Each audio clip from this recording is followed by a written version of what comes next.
the first year of this new generation has seemed to really come and go pretty quick. I know we're still a couple months away from the real anniversary or whatever, but let's just be real. A lot of us being locked inside during a pandemic and, you know, not being able to go out anywhere means we probably played more games over the past year or so than we have for a while. I know that's how it is for myself.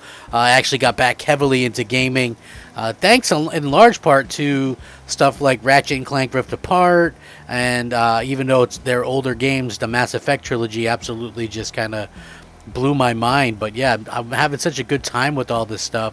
It just reminds me again why I love gaming so much and why gaming is so much fun.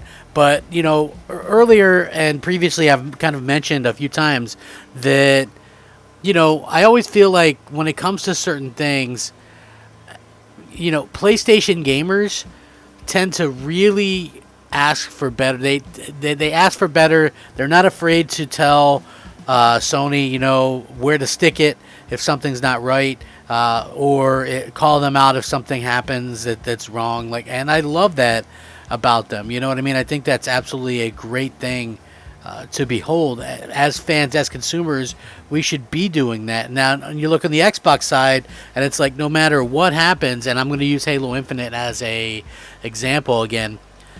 They just take it, right? No matter what new information comes out, oh, hey, Halo's not going to have this feature, Halo's not going to have that feature. And people just sort of just are okay with that. And that, for me, is hard and a hard concept to grasp. Because I feel like all of us should be kind of holding foot to the fire. And the interesting thing is, I start to notice a little bit of a unhappiness or unease with some Xbox fans where they're asking, you know, Phil Spencer and company to actually come through with some games and some announcements and stuff like that. So I love hearing that. This is very interesting. I want to get into it. What's up, everybody? It's me, Crapgamer, with Crapgamer Reviews, back with another video. Thank you so much for checking it out. I appreciate it. Please like, share, subscribe. I would appreciate that as well. It helps out the channel and it means a lot to me personally. Thank you guys for rocking out with me. You know, I honestly do appreciate it. So with that being said, I just want to say thank you guys once again. And I know it's tough kind of going out there and starting over, but you guys make it fun, so I appreciate the good times and stuff like that. So anyway, there was a lot of this stuff about, oh, you know, what are PlayStation fans going to play for the rest of the year?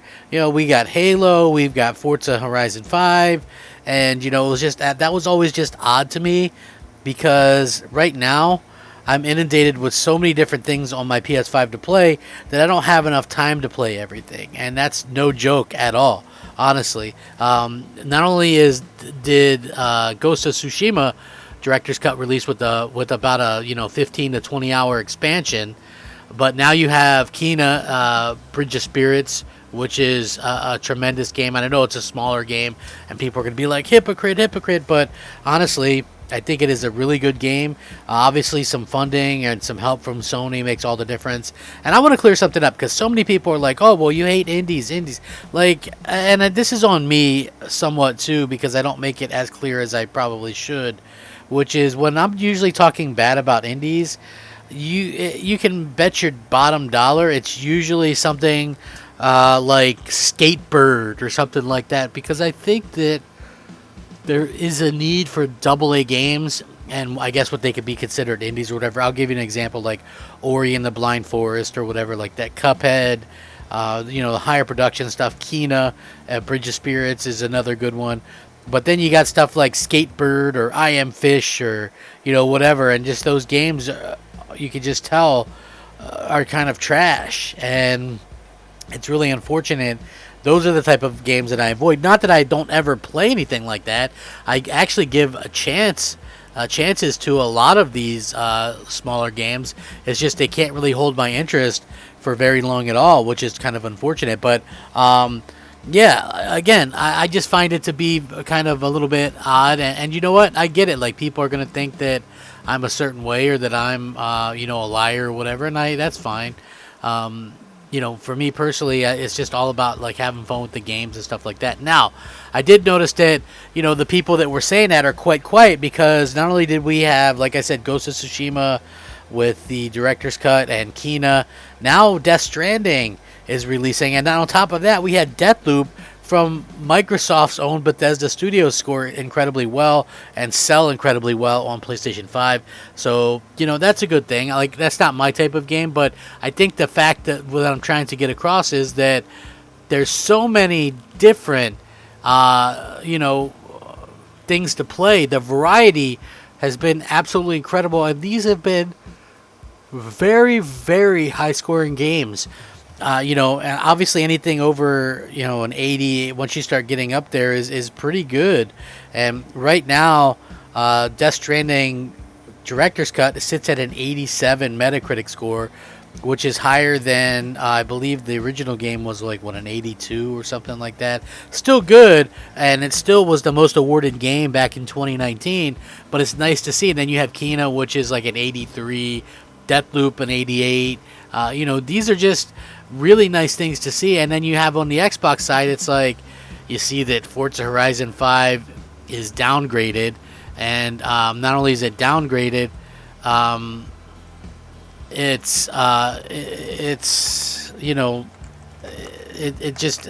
just think that it's not what it could be, because it's cross-gen.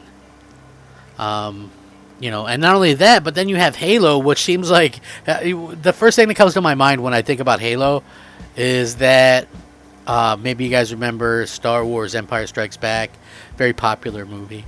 But anyway, there's a scene in there where Billy D. Williams, who plays Lando Calrissian, he says this deal's getting worse all the time. That's what Halo Infinite reminds me of, right? Like, every day you find out something new that's bad about Halo, unfortunately, and that's a real shame, because Halo is a reason to get an Xbox, or it used to be, right? And now all of a sudden it's like, not only is it not a reason to get an Xbox, but like for somebody like me, and I realize I'm not everybody, right? Trust me, I totally understand that. I'm not everybody. Everybody's not me. Blah, blah, blah, yakety smackety, right? I totally understand that. I do. I get it. The thing that I kind of want to get across to everybody is, the fact of the matter is, at the end of the day, people like me, longtime Halo fans who played every one at day one, not getting this new one isn't going to bode well, because just like how I complained about Gears of War, right? It's just an unfortunate situation, because it really kind of bothers me the way that this has kind of come about, how as fans we're sitting here going, what the hell, this game has nothing like the other ones in terms of co-op campaign, there's Forge at launch, assassinations, things that were staples of the franchise. And now you start to see Xbox fans sort of maybe beg to be a little bit more like Sony, in the fact that Sony's able to get out these games, but they're not afraid to delay games. And I get that Halo was delayed initially, but if you look at it, every day almost they're coming out with something new that isn't going to be included in the game.